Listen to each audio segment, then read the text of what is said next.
Hoy tenemos a Jaime Villaverde, experto en análisis político y electoral, profesor de la Universidad Pontificia de Comillas y consultor de asuntos públicos en CREAP. Buenas tardes, Jaime.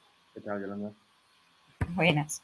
Bueno, pues como no podía ser de otra manera, te hemos invitado a los talks de Oigo Next para hablar de algo que ha hecho temblar a gran parte de la sociedad española, como es el adelanto de las elecciones. Sí.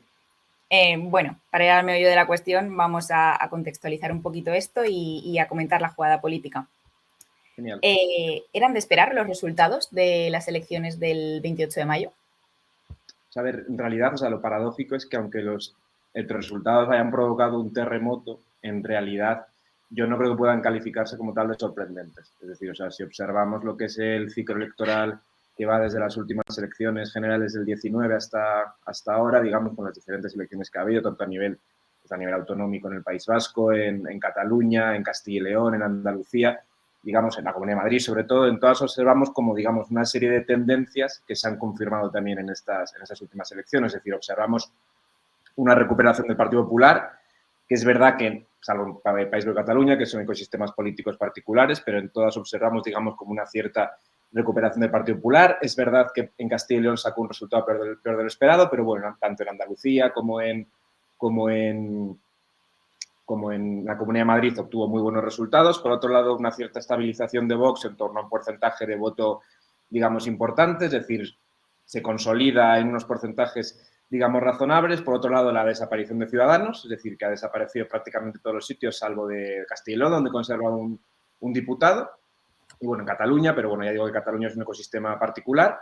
Por otro lado, del Partido Socialista observamos peores resultados electorales en todas estas citas. Es cierto que la caída es más mitigada, pero bueno, sí que observamos eso, que sus resultados son en cierta medida peores. Y luego, digamos, lo que yo creo que es seguramente el fenómeno más importante, que es la caída importantísima de Podemos. Es decir, Podemos ha obtenido en estas últimas elecciones municipales, creo que la mitad de votos que las que obtuvo en las anteriores. Entonces, digamos, vemos esta serie de tendencias que yo creo que, digamos, se pueden observar en todas estas elecciones. Entonces, llegamos al 28M y obtenemos un resultado, digamos, muy negativo en términos de, digamos, de conservación de poder territorial para la izquierda, pero que en realidad es coherente con todas esas tendencias que hemos estado viendo. Entonces, no se puede decir que sea un resultado sorprendente. Es cierto que si observamos las encuestas, veíamos que había muchísimas plazas muy reñidas y al final todas han caído del lado de la derecha, pero bueno, en realidad yo creo que es coherente con esa tendencia que veíamos durante estos dos últimos años. Con lo cual, pese a que las elecciones han provocado un terremoto, no creo que se puedan considerar unos resultados necesariamente sorprendentes. Seguramente mejores para la derecha de lo que podía esperar un mes antes, 2 meses antes de las elecciones. Eso también se explica en parte por la campaña. Digamos, ha sido una campaña en la que fundamentalmente se ha hablado de lo que del bloque de la derecha quería que se hablase, es decir, la izquierda se ha visto prácticamente imposibilitada para hacer campaña. También el hecho de que las elecciones se han nacionalizado muchísimo, es decir, sobre todo se ha votado en clave nacional, y eso, evidentemente, teniendo en cuenta que existía pues una tendencia dentro de lo que es el elector de derechas, digamos, de una gran movilización debido al rechazo hacia el gobierno de Pedro Sánchez, pues eso también ha podido contribuir a que se inclinase más la balanza todavía. Pero bueno, en resumen, pese a que han provocado un terremoto, no se pueden considerar unos resultados sorprendentes porque son coherentes con la tendencia de estos últimos años. Vale, entonces, por lo que me estás diciendo, sí que eran de esperar. Sí, sin embargo, al Partido Socialista sí que parece que le pillaron un poco de sorpresa, o al menos de cara al exterior sí que dio la sensación de que no se lo esperaban. Seguramente no se esperaban unos resultados, digamos, tan fuertes como, seguramente no se esperaban perder tanto poder territorial como el que perdieron. Por ejemplo, no creo que se esperasen, digamos, perder Extremadura. Creo que sí que tenían cierta esperanza de conservar algunas plazas, como podía ser, por ejemplo, Baleares o incluso la Comunidad Valenciana. Es posible que no se esperasen un resultado de esa intensidad. También es muy difícil saberlo, es decir, porque al final los partidos manejan trackers internos durante la campaña que tampoco te lo van a decir, tampoco te van a decir que las cosas van peor de lo que esperaban. Pero yo creo que no puede sorprender en el sentido de que no son una ruptura respecto a una tendencia previa, es decir, son coherentes con una tendencia que ya existía. Claro. Y entonces, la decisión del adelanto electoral por parte de Pedro Sánchez, ¿tú crees que es buena estrategia? Yo creo que sí. O sea, yo lo que creo, lo más sorprendente de la decisión, viéndolo en perspectiva, lo más sorprendente de la decisión del adelanto electoral es precisamente que haya sido tan sorprendente. Es decir, porque cuando uno lo ve a posteriori, lo cierto es que es bastante coherente. Es decir, el escenario alternativo, que era aguantar hasta final de año, después de este resultado electoral, pues hombre, es difícil verlo como una mejor opción. Es decir, está claro que el desgaste que iba a suponer seguir en el gobierno durante estos meses, a la vez que se iban constituyendo gobiernos autonómicos que te iban a hacer una oposición muy intensa, cuando tú ya habías perdido toda la legitimidad política y cualquier cosa, digamos, que cualquier iniciativa política que llevases a cabo iba a ser tremendamente cuestionada. Es decir, parece claro que la mejor solución, el mal menor, era evitar ese desgaste. Y luego, aparte, también hay otros elementos, como el hecho de que la campaña electoral coincida con el periodo de formación de gobiernos autonómicos, también puede perjudicar a la derecha, no tanto por la naturaleza de los pactos, que yo creo que eso no, sí que luego podemos extendernos más en eso, pero más bien por el hecho de que digamos, las negociaciones para formar gobiernos autonómicos no son el mejor momento para lanzar una campaña electoral. Es decir, ahora mismo el Partido Popular se ve en una situación en la que le está costando arrancar la campaña porque está liado dentro del problema de con quién forma gobierno, cómo forma gobierno. Entonces sí que es posible que, bueno, que el presidente del gobierno también entendiese que será un buen momento. ¿Cuáles eran los elementos negativos de convocar elecciones tan pronto? Pues el primero de todos era que, digamos, el espacio a su izquierda todavía no estaba constituido. Es decir, todavía no habían alcanzado un acuerdo ni Sumar ni Podemos y les dejó un margen temporal muy estrecho para conseguirlo. Y al final lo han conseguido, pero en unos términos bastante complicados. Es decir, porque digamos, han conseguido un acuerdo, pero a la vez se están increpando entre ellos sobre, digamos, a quién han dejado fuera, a quién no. Entonces, no parece que sea el acuerdo idílico. Entonces, eso es cierto que debilita al bloque de izquierda de cara a las elecciones. También es verdad que el Partido Socialista puede ver esto como una oportunidad de consolidarse definitivamente como el principal partido a la izquierda. Entonces, digamos que eso es un elemento negativo, pero a la vez positivo. Y luego, por otro lado, lo que seguramente a muchos más nos hacía descartar la posibilidad de un adelanto electoral era el hecho de que España, desde el próximo sábado, creo que es día 1, ostenta la presidencia del Consejo de la Unión Europea, lo cual evidentemente es algo tremendamente relevante, es decir, te otorga una posición de liderazgo en la política europea relevante. Es decir, es verdad que las competencias de la presidencia tampoco son excesivas, pero bueno, sí que te ponen la palestra. Entonces, al final, el gobierno renuncia en gran medida a eso. Entonces, seguramente eso fuese otro elemento negativo. Es decir, muchísimas veces los gobiernos, partidos políticos se ven en la tesitura de, digamos, que primar. Por un lado, maximizar lo electoral, es decir, conseguir votos, o por otro lado, maximizar el hecho de, digamos, sacar políticas públicas adelante. Seguramente ese equilibrio es complejo y en este caso, pues el gobierno ha decidido sacrificar una presidencia plena por, digamos, evitar el desgaste excesivo que le iba a suponer seguir de cara a las elecciones, que le iba a suponer seguir en el gobierno tras este resultado. Entonces, sí que me parece una decisión estratégica, seguramente positiva. Yo, si fuese su asesor, le habría dicho que la hiciese, evidentemente. Es decir, me parece que es lo más razonable, pero evidentemente tiene sus costes. Pero es que después de un resultado así no hay una solución buena. Es decir, uno lo que tiene que buscar es el mal menor. Claro.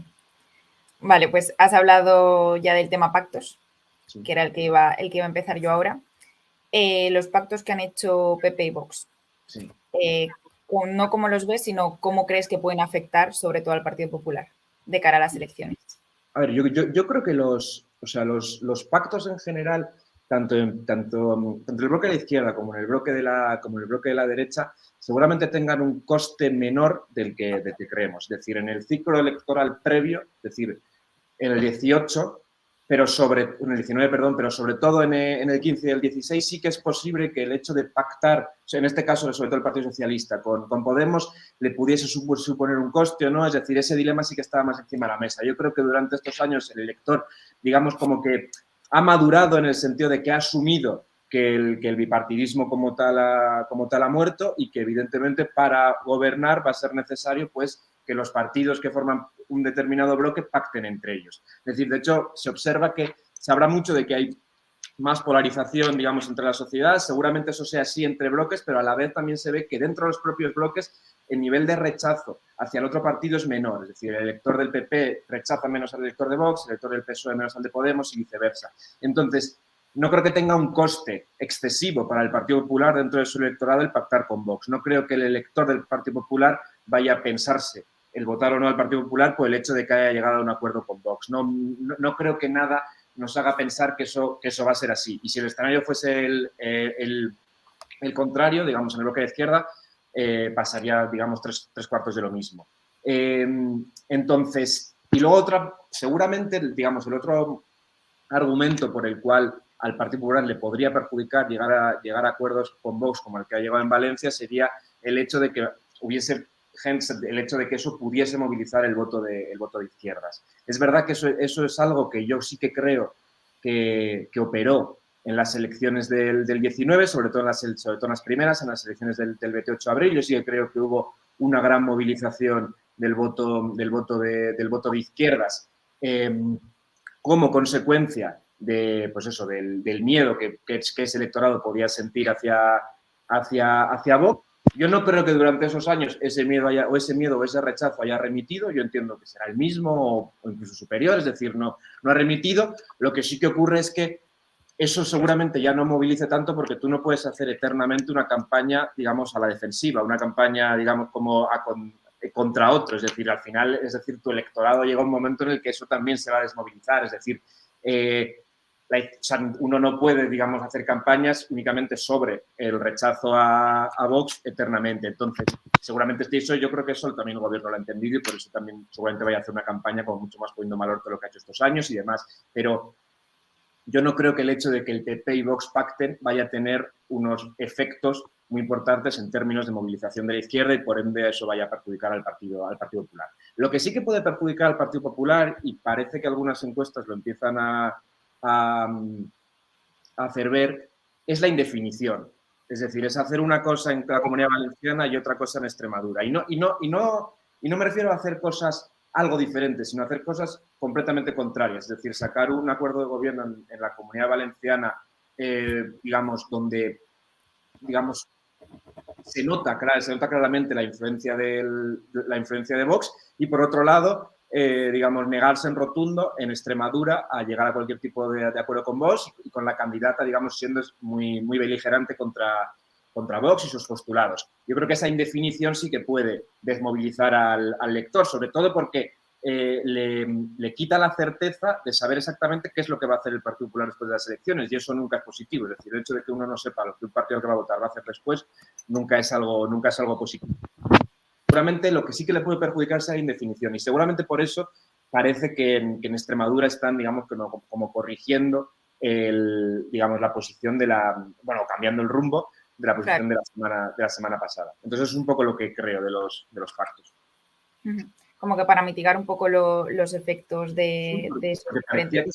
Parecía que se empezaba a vislumbrar, es decir, sí que es verdad que es difícil manejar, claro, hay encuestas cada 3 días, es difícil, porque también muchas veces se saca una encuesta que el trabajo de campo se ha hecho antes, entonces es difícil saber exactamente cuáles son los efectos, pero sí que parecía empezar a verse en las encuestas como un pequeño frenazo del bloque de derechas, parecía que, digamos, que esa ola de optimismo que había el 29 de mayo, parecía que como que se había frenado un poco. Entonces, sí que es posible que si el Partido Popular mantuviese esta indefinición durante el próximo mes, eso le pudiese llegar a pasar factura. Vale. Y bueno, estamos hablando todo el rato cómo le puede afectar al Partido Popular, pero ¿tú crees, has hablado también de las coaliciones y de los pactos de izquierdas, de cara a las elecciones, Sumar, Podemos, el bloque a la izquierda del PSOE, sí. ¿Tú crees que eso lo van a valorar los votantes de izquierdas? Sí, o sea, los pactos, dices. Sí. Sí, o sea, yo creo que el bloque de izquierdas, o sea, seguramente el espacio a la izquierda del Partido Socialista haya sido el espacio más desmovilizado durante, digamos, durante este ciclo. Es decir, seguramente gran parte de los resultados se explican por la enorme desmovilización del espacio a la izquierda del Partido Socialista. A priori, Yolanda Díaz, es una, digamos, una figura política muy popular que sí que parecía que podía conseguir movilizar aquello que estaba desmovilizado. Es decir, los otros grandes líderes que ha tenido ese espacio durante 2 años, Pablo Iglesias, Irene Montero, es decir, que parecían que estaban ya, digamos, si se me perdona la expresión, algo quemados políticamente. Es decir, en cambio, Yolanda Díaz no, digamos, como que era una figura que sí que podía despertar cierto optimismo. Lo que ocurre es que digamos, la convocatoria electoral le pilla un poco con el pie cambiado, es decir, lo obliga en un plazo muy corto de tiempo llegar a un acuerdo cuando las posiciones están muy alejadas, no tanto en términos programáticos, pero sí en términos de, pues, digamos, de reparto de poder, tal, que es algo fundamental, es decir, al final en política.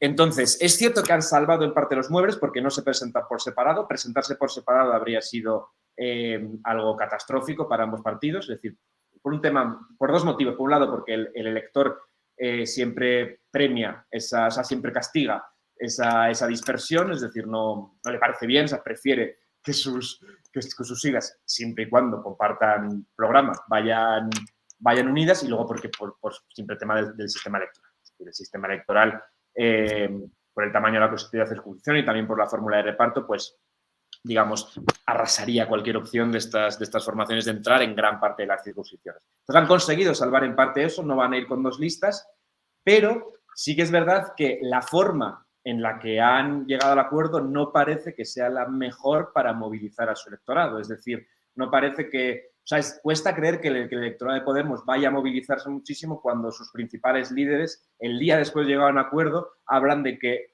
la candidata ha vetado a su ministra y principal figura. Es decir, es bastante complicado creer que va a haber muchísima movilización. De hecho, va a ser raro verles hacer campaña juntos. Entonces, han salvado un poco los muebles, pero no parece que sea el escenario ideal para movilizar completamente a tu electorado. ¿Es mejor que no hubiese habido pacto?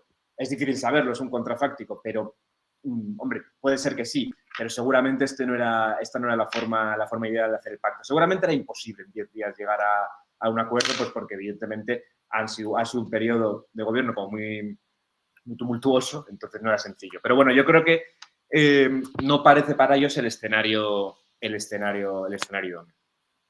Vale, aprovechando este tema, antes estábamos hablando de la estrategia de Pedro Sánchez.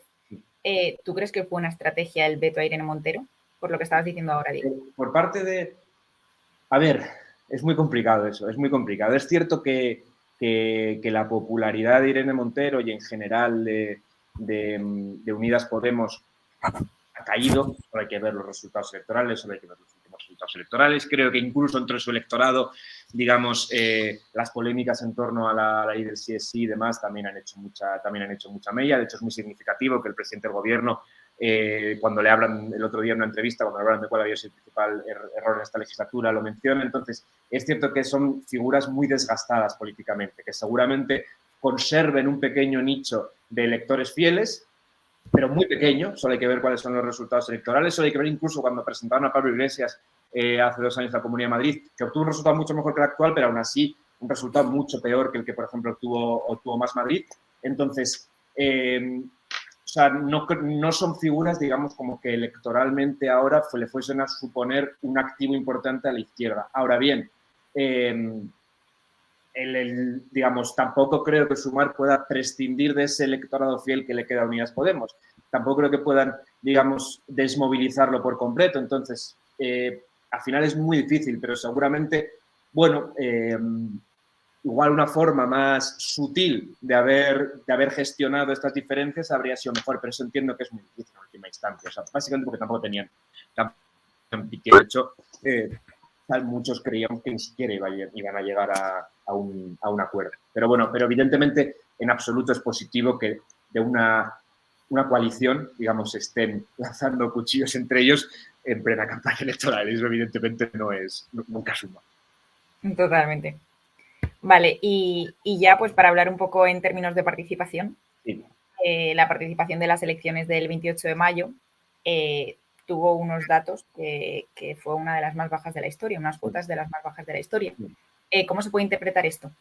Sí, yo creo que, a ver, seguramente lo que ya hemos comentado antes, seguramente la gran explicación a la caída de la participación seguramente sea la desmovilización del espacio a la izquierda del Partido Socialista. Es decir, si hubiese que dar una clave, yo creo que sería esa.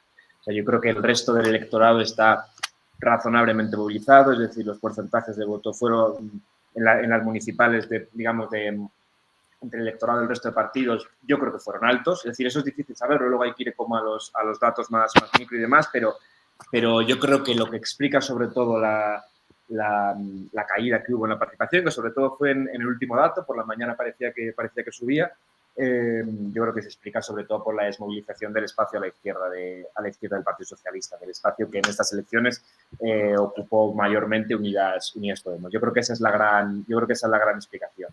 Y seguramente será una de las claves para las próximas elecciones. Eso te va a preguntar. Pedro Sánchez, últimamente en las entrevistas que está dando, está diciendo que él cree que la participación va a aumentar de cara a las elecciones generales del 23 de julio, pese a que mitad de España va a estar de vacaciones. Sí. ¿Tú qué crees que va a pasar?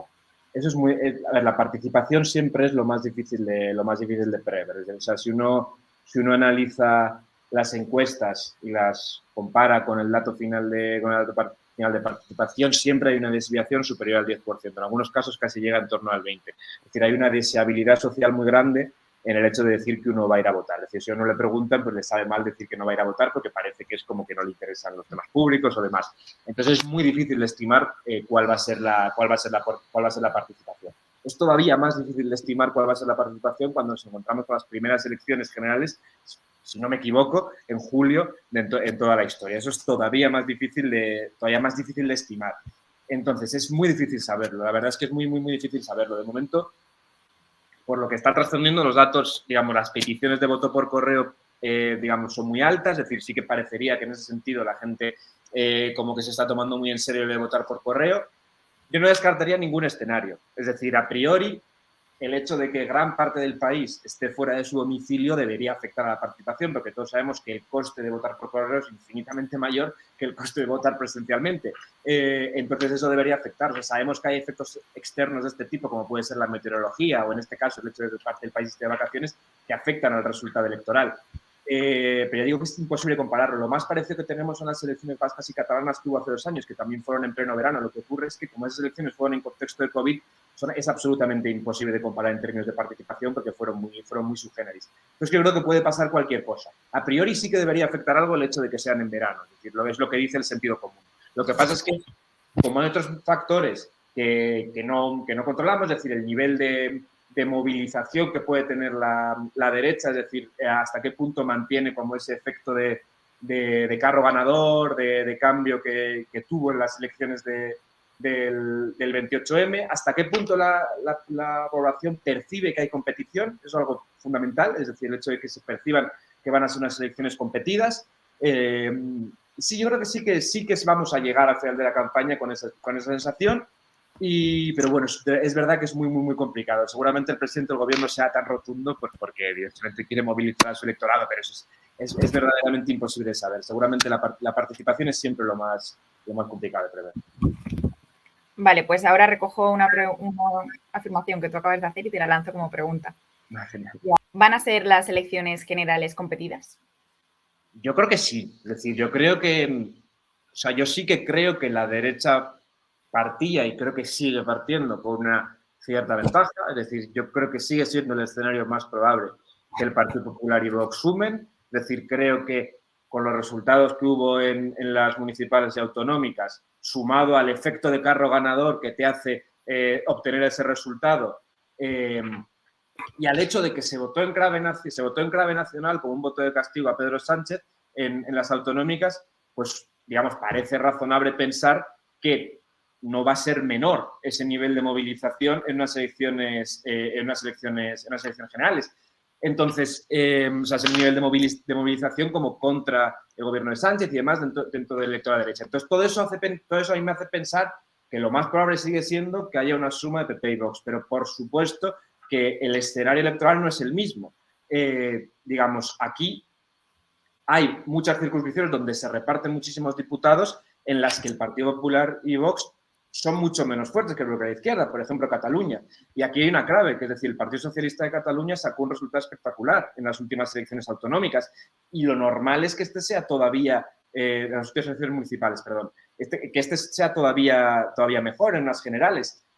Y esos son muchísimos escaños. Entonces, no vamos a ir a un escenario, digamos, como tan evidente como para decir que no están competidas. Es decir, de hecho, las sumas pueden ser diabólicas. Tampoco se puede descartar un escenario de repetición electoral, un escenario en el que ni PP ni Vox ni sumen, pero el Partido Socialista necesita sumar a todos los partidos con los que ha aprobado presupuestos y la anterior investidura, y además, por ejemplo, a Junts, que es un poco como el eslabón perdido ahora mismo en el tablero electoral, porque es el único partido, punto igual a la CUP, que no parece que apoyaría a ningún ese escenario es posible.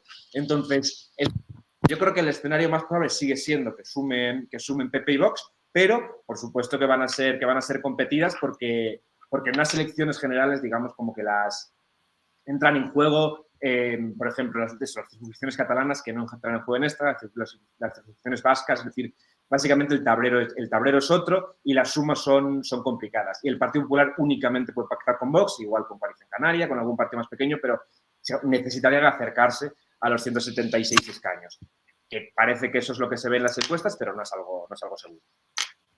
Vale, pues ahora, si te parece, he preparado una ronda rápida. Genial. En la que yo te voy a decir una palabra, un adjetivo, sí, y tú me tienes que decir el nombre de un político o de un personaje relacionado con la política. Vale.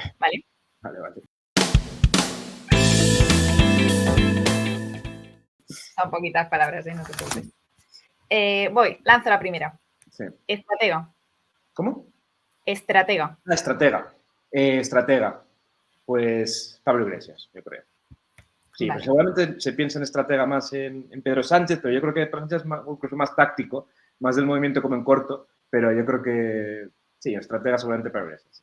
Vale, en el primero ya me has despistado. Optimista. Optimista. Pues por el tono diría que Yolanda Díaz.